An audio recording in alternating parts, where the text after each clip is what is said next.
രാവിലെ 11:10 ആദ്യം ഇടതുപക്ഷ ജനാധിപത്യ മുന്നണി സ്ഥാനാർത്ഥി അഡ്വക്കേറ്റ് മാത്യു തോമസാണ് നാമനിർദ്ദേശ പത്രിക സമർപ്പിച്ചത്.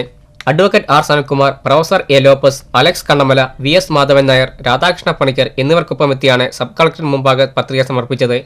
നിയോജക മണ്ഡലം തെരഞ്ഞെടുപ്പ് കമ്മിറ്റി ഓഫീസിൽ നിന്നും പ്രകടനമായിട്ടാണ് നാമനിർദ്ദേശ പത്രിക സമർപ്പിക്കുന്നത് എത്തിച്ചേർന്നത്. പത്രിക സമർപ്പിച്ച ശേഷം പുറത്തുവന്ന മാത്യു തോമസ് താൻ ഈ തെരഞ്ഞെടുപ്പിൽ വൻ വിജയം നേടുമെന്ന് പ്രതീക്ഷ പ്രകടിപ്പിച്ചു.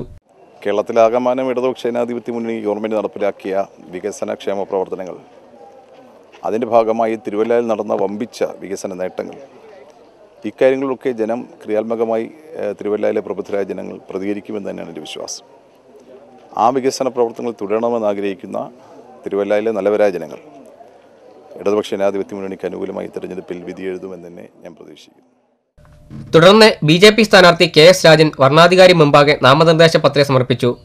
കെ.ആർ. പ്രതാപചന്ദ്ര വർമ്മ, വിനോദ് തിരുമൂലപുരം, വിജയകുമാർ മണിപ്പുഴ, ശ്രീ രവീന്ദ്രനാഥ് തുടങ്ങിയവർക്കൊപ്പം പ്രകടനമായിട്ടെത്തിയാണ് ബി.ജെ.പി. സ്ഥാനാർത്ഥി നാമനിർദ്ദേശ പത്രിക സമർപ്പിച്ചത്.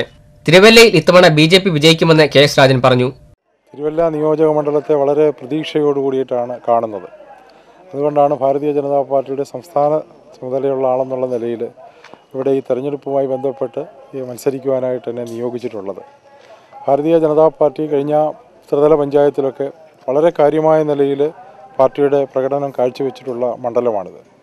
വളരെയധികം വികസന സാധ്യതകളുള്ള ഒരു നിയോജക മണ്ഡലം എന്നുള്ള നിലയിൽ കഴിഞ്ഞ കാലങ്ങളിൽ ഈ രണ്ട് മുന്നണികളിൽപ്പെട്ട ജനപ്രതിനിധികൾ ഈ മണ്ഡലത്തെ പൂർണ്ണമായി അവഗണിക്കുകയാണ് ചെയ്തിട്ടുള്ളത്. അപ്പോൾ തീർച്ചയായിട്ടും തിരുവല്ല നിയോജക മണ്ഡലത്തിന് ഒരു വലിയ വികസനപരമായ ഒരു മുന്നേറ്റം ഈ നിയോജക മണ്ഡലത്തിന് ആവശ്യമുണ്ട്. 12:30 യു.ഡി.എഫ്. സ്ഥാനാർത്ഥി വിക്ടർ തോമസ് നാമനിർദ്ദേശ പത്രിക സമർപ്പിച്ചു. Varghese John, Satheesh Kochuparambil, Majeed, ഷൈലാജ്, NC. Thomas എന്നിവർക്കൊപ്പം എത്തിയാണ് വിക്ടർ തോമസ് പത്രിക സമർപ്പിച്ചത്. കുരിശികവലയിലെ തെരഞ്ഞെടുപ്പ് കമ്മിറ്റി ഓഫീസിൽ നിന്നും പ്രകടനമായിട്ടാണ് പത്രിക സമർപ്പിക്കാൻ എത്തിച്ചേർന്നത്. കഴിഞ്ഞ തവണത്തെ പോലെയുള്ള യാതൊരു പ്രശ്നവും യു.ഡി.എഫിൽ ഇത്തവണ ഇല്ല എന്ന് വിക്ടർ തോമസ് പറഞ്ഞു. യു.ഡി.എഫ് പ്രവർത്തനങ്ങൾ സജീവമായി തന്നെ തുടങ്ങി. ഇന്ന് നോമിനേഷൻ കൊടുത്തു. തിരുവല്ല ഐക്യ ജനാധിപത്യ മുന്നണിയുടെ ഉരുക്ക് കോട്ടയാണ്. ഐക്യ ജനാധിപത്യ മുന്നണിയെ വൻപിച്ച ഭൂരിപക്ഷത്തിൽ തിരുവല്ലയിലെ ജനങ്ങൾ വിജയിപ്പിക്കും എന്നുള്ള യാതൊരു സംശയമില്ല.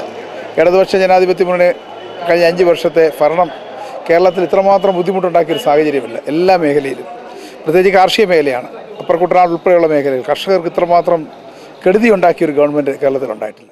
മധ്യ തിരുവിതാംകൂറിന്റെ തലസ്ഥാനമായ തിരുവല്ലയിൽ സംസ്ഥാന സർക്കാരിന്റെയും എം.എൽ.എയുടെയും ഭരണ നേട്ടങ്ങൾ ഉയർത്തിക്കാട്ടി എൽ.ഡി.എഫും സംസ്ഥാന സർക്കാരിന്റെ ഭരണപരാജയങ്ങൾ ഉയർത്തി യു.ഡി.എഫും ഇരു മുന്നണികളുടെയും ഭരണപരാജയവും ജനദ്രോഹ നയങ്ങളും ഉയർത്തി ബി.ജെ.പിയും തെരഞ്ഞെടുപ്പ് രംഗം സജീവമാക്കി കഴിഞ്ഞു.